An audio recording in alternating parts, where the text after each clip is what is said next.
Hello everyone, आप सभी का स्वागत है। बच्चों, आज हम पढ़ेंगे क्लास 8 इंग्लिश का chapter Verghese Kurien I too had a dream, यानी मैंने भी एक सपना देखा था। अब देखो, इस चैप्टर में ये जो वर्गीस कुरियन है, इन्होंने अपने पोते को एक लेटर लिखा था। उस लेटर में अब क्या कुछ लिखा हुआ है वही हमें इस चैप्टर में पढ़ने के लिए दिया गया है। अब कुछ बच्चे ये भी सोच रहे होंगे कि भैया ये वर्गीस कुरियन कौन है। तो जैसे जैसे तुम चैप्टर्स को आगे पढ़ते जाओगे तो तुम्हें समझ में भी आ जाएगा कि ये वर्गीस कुरियन कौन था। तो जैसे कि मैंने अभी बताया कि वर्गीस कुरियन ने लेटर अपने पोते को लिखा था, तो वही चीज़ यहाँ पर लिखा हुआ है टू माई ग्रैंडसन, और यहाँ पे माई डियर सिद्धार्थ लिखा है, मतलब कि इसके पोते का नाम है सिद्धार्थ। तो वर्गीस कुरियन ने अपने पोते सिद्धार्थ को नीचे यहाँ पर देखो ये सब लेटर लिखा हुआ है। आगे हम इसको एक एक करके समझे। इससे पहले यहाँ पर ये जो आनंद 2005 दिया गया है, इसका मतलब ये है कि ये जो आनंद है ये गुजरात के एक जगह का नाम है, और 2005 में ये लिखा गया था, इस वजह से यहाँ पर 2005 लिखा हुआ है। तो अब वो लिखते हैं कि मैंने तुम्हें आखिरी बार कब लिखा था मुझे तो याद भी नहीं आ रहा है। आज की तेज रफ्तार दुनिया में लोग जल्दी बात करने के लिए टेलीफोन का इस्तेमाल करते हैं, पर फ़ोन पर बात करना खुशी तो देता है, लेकिन वो खुशी सिर्फ थोड़े समय के लिए ही होती है। लिखना अलग होता है। एक चिट्ठी भी सिर्फ हमारी बातों को नहीं बताती, बल्कि यह एक ऐसी चीज़ बन जाती है जिसे लोग संभाल कर रखते हैं और बार बार पढ़ते हैं। अब आगे वो लिखते हैं कि शायद तुम अभी ये सब ना पढ़ो, लेकिन हो सकता है कि कुछ दशकों के बाद तुम इन्हें फिर से पढ़ो, और फिर तुम्हें समझ आएगी कि मैंने क्या किया और क्यों मैंने किसानों की सेवा का रास्ता चुना। इन चिट्ठियों में तुम्हें 21वीं सदी के पहले के दिनों की कीमती यादें मिलेंगी। शायद तुम मेरी यादें अपनी पीढ़ी या छोटे बच्चों से साझा करोगे, ताकि उन्हें यह पता चले कि उनके दादा दादी कैसे ज़माने में रहते थे।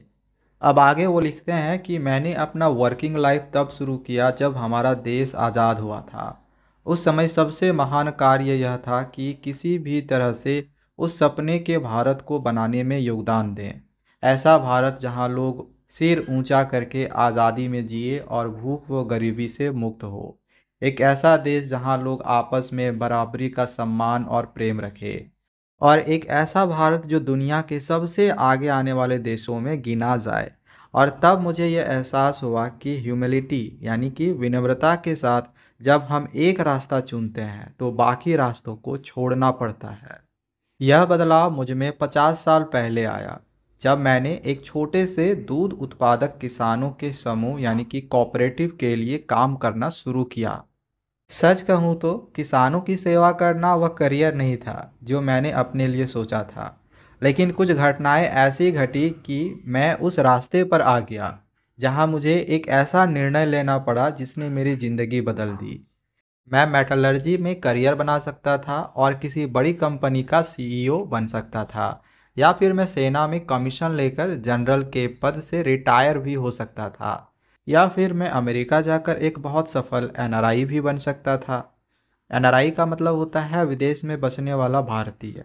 लेकिन मैंने इनमें से कुछ भी नहीं चुना, क्योंकि मेरे दिल की गहराई में मुझे लगा कि मैं आनंद, जो कि गुजरात में है, तो आनंद में रहकर ज़्यादा अच्छे से मैं काम कर सकता हूँ। अब आगे वो लिखते हैं कि तुम्हारी दादी ने भी एक महत्वपूर्ण फैसला लिया। उन्हें पता था कि उस समय आनंद में वो सुविधाएं भी नहीं थी जो आज हम सामान्य मानते हैं। फिर भी उन्होंने पूरे दिल से मेरे आनंद में रहने और काम करने के फैसले का समर्थन किया। तुम्हारी दादी के इस फैसले ने मुझे हमेशा ताकत दी, और मैं अपने कर्तव्यों को शांत और संतुलन के साथ निभाता रहा। जब भी मुझे देश के विकास में योगदान के लिए सम्मान मिला, मैं हमेशा कहा कि यह केवल मेरा नहीं, उन सभी लोगों का सम्मान है जिनके साथ मुझे काम करने का सौभाग्य मिला। मैं यह जोर से कहना चाहता हूँ कि मेरा योगदान संभव हुआ सिर्फ इसलिए क्योंकि मैं हमेशा कुछ मूल्यों को अपनाए रखा। वो मूल्य जो मुझे अपने माता पिता और बड़ों से मिले, और वो मूल्य जो मैंने अपने मार्गदर्शक त्रिभुवन दास पटेल में देखे। मैंने अक्सर कहा है कि ईमानदारी इन सब में सबसे महत्वपूर्ण मूल्य है, क्योंकि सच्ची ईमानदारी सबसे पहले खुद से ईमानदार होने में है। अगर आप अपने आप में सच्चे हैं तो दूसरों के साथ सच्चे रहना बहुत आसान हो जाता है। मैंने जो सीखा है मुझे विश्वास है कि तुम भी एक दिन सीखोगे। जिंदगी एक विशेष अवसर है और इसे बर्बाद करना गलत है। इस जिंदगी को जीते समय तुम्हें अपनी जिम्मेदारी खुद उठानी होगी। अपने टैलेंट का पूरा इस्तेमाल करो और समाज के भले में किसी न किसी रूप में योगदान दो। हर दिन तुम्हारे सामने समाज के लिए कुछ अच्छा करने के मौके आएंगे। अगर तुम अपने चारों ओर देखो तो बहुत कुछ ऐसा दिखेगा जो किया जाना भी बाकी है। शायद तुम्हारा दोस्त मदद चाहता हो, तुम्हारा टीचर वॉलंटियर खोज रहा हो, या तुम्हारा मोहल्ला कुछ मदद चाहता हो। मैं उम्मीद करता हूँ कि तुम भी मेरी तरह यह समझ पाओगे कि असफलता का मतलब सिर्फ हार जाना नहीं है। जिंदगी में तुम भी जानोगे कि कभी भी कुछ भी गलत हो सकता है और अक्सर होता भी है।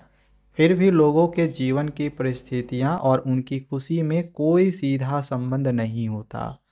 अक्सर हम खुद की तुलना उन लोगों से करते हैं जो हमें ज़्यादा खुश लगते हैं, जैसे कोई रिश्तेदार, जान पहचान वाला, या कोई ऐसा जिसे हम ठीक से जानते भी नहीं। लेकिन जब हम ध्यान से देखते हैं तो समझ आता है कि वो बस परफेक्ट दिखाने वाले फोटो थे, असलियत वो नहीं था।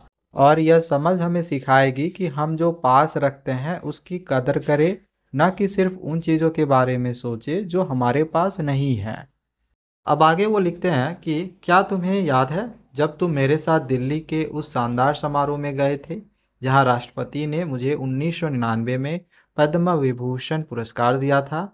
तुमने गर्व से वो मेडल अपनी गर्दन में डाला, उसे हैरानी और सम्मान से देखा और मासूमियत से पूछा, क्या मैं इसे रख सकता हूँ?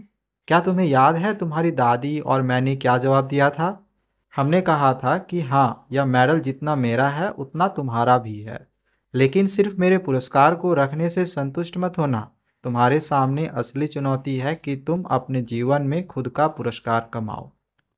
और अंत में वो लिखते हैं कि हम इतने बहादुर हों कि प्यार कर सके, और इतने मजबूत हों कि दूसरों की खुशी में खुश हो सकें, और इतने समझदार हो कि जान सके कि इस दुनिया में सबके लिए काफ़ी कुछ है।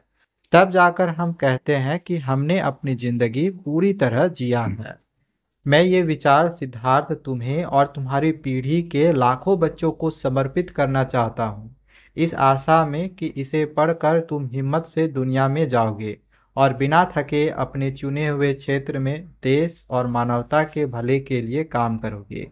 याद रखो, जो पुरस्कार तुम अपनी मेहनत और सेवा से पाओगे वही असली पुरस्कार है जो एक सही तरीके से जिए गए जीवन के लिए होते हैं। एंड लास्ट में बस इन्होंने लिखा हुआ है विथ माई फॉन्डेस्ट लव। और बस ये पत्र यहाँ पर ख़त्म हो गया, चैप्टर भी समाप्त हो चुका है। अगर तुम्हें आगे के भी चैप्टर्स को इसी तरह से अच्छे से समझना होगा तो वीडियो को लाइक करके चैनल को ज़रूर सब्सक्राइब करके रख लेना।